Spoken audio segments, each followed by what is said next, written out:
A cell made of 1,000 layers of paper, and a cell made of 100 gene of stone. Which one is stronger? The first to escape wins $10,000. Dustin chooses the paper cell. Tyler chooses the stone cell. The paper cell looks simple, but 1,000 layers stuck together make it extremely strong. It is hard to break with bare hands. Tyler's stone cell is incredibly hard. Escaping with just hands is impossible. The host brings 2 tools. The selection order is decided by rock, paper, scissors. Tyler wins. He picks the scissors and leaves the brick for Dustin. He thinks the brick is useless for the paper cell, but it turns out to be very efficient. Tyler can only grind slowly with scissors. He feels extremely regretful. Soon Dustin breaks through more than 10 layers of the paper wall. What keeps Tyler going is probably the bright sparks. The host provides more tools. Tyler gets to choose first again. He picks a wooden hammer this time. Dustin chooses a long sword. The sharp long sword is perfect for cutting the paper cell. Dustin breaks through dozens more layers. He should thank Tyler for all this. Tyler hits the stone with the wooden hammer. The recoil makes it impossible for him to hold steadily. Dustin has broken through over 100 layers of the paper wall. It gets tighter further inside. His progress gradually stops. The two keep hitting the walls. New tools arrive. Dustin gets to choose first this time. He picks darts. Tyler gets a disc. The darts work better than expected. They can widen the small hole in front. The disc has more destructive power than all previous tools. The stone wall is finally broken through one layer. Next they have to open the toolbox with bare hands. To get new tools from inside, Dustin has to open a plastic wrap. Tyler needs to find tools in a sandpit. Dustin opens the package first and gets the new tool. This serrated knife works very well. He quickly breaks through over 200 layers of the paper wall. Tyler hasn't dug out half of the sand. He goes crazy and smashes the container. Then he pulls out a steel hammer from it. He hits the wall with the hammer at once. Stone pieces keep falling off. This is a battle between men. He does not want to lose the match, but an accident comes soon. The wooden handle connected to the hammer breaks off. He can only hit the wall with the handle. Dustin's paper wall is thick and strong. The more layers he opens, the harder it gets. The host brings new tools. Dustin gets the first pick. He takes the axe, leaving the small knife for Tyler. The small knife is completely useless against stone. Tyler gives up struggling and waits for the next tool. Dustin is also disappointed. The thick paper layers cannot be cut at all. The host hides new tools in boxes. Dustin's is a concrete box. Tyler's is a 100-layer paper box. They can only get the tools by opening the boxes. The hard concrete takes a lot of strength. Both keep hitting until their hands go soft. The new tools will decide the match. Dustin smashes open the concrete box first. There is a small knife inside. He immediately cuts the paper wall. Tyler smashes the paper box hard. He also opens it and gets a pickaxe. Sparks fly as the pickaxe hits the stone. The stone is harder than expected. He keeps hitting the same spot and finally smashes a hole. The match lasts for 1 hour. They gradually run out of energy. The final tools arrive. Dustin can only choose a pickaxe because a steel hammer is completely useless for the paper cell. This will be the moment to decide the winner. Dustin has opened 2/3 of the 1,000-layer paper wall. The pickaxe in his hand suddenly breaks. He can only dig with his hands.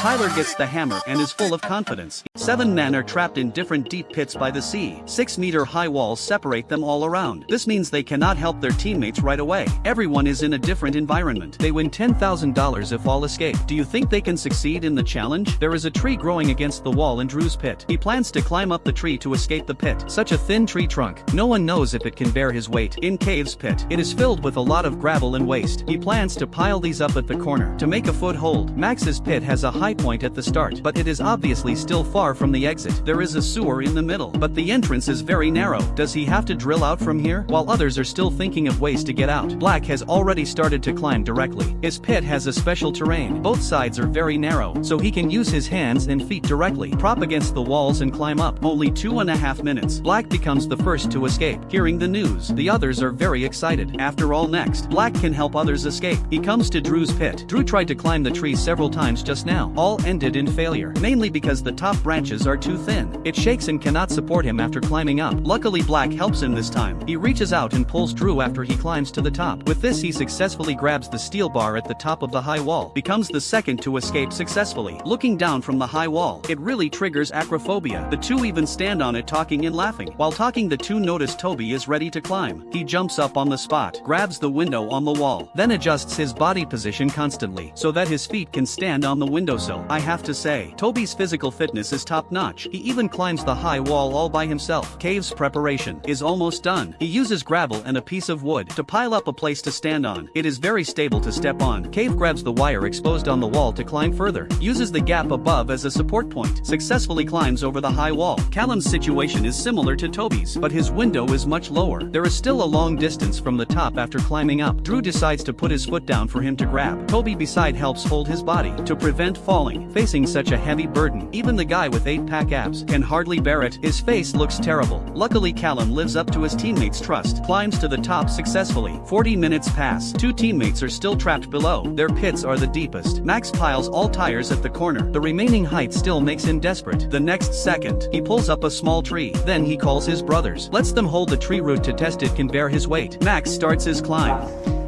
Keep going. Yeah.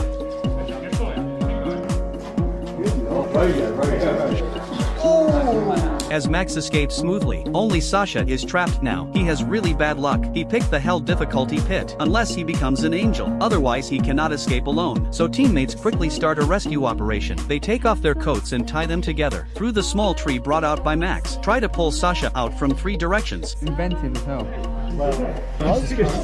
Come on! Finally all 7 men escape the pits. Oh, you did it again, you've just pulled me up.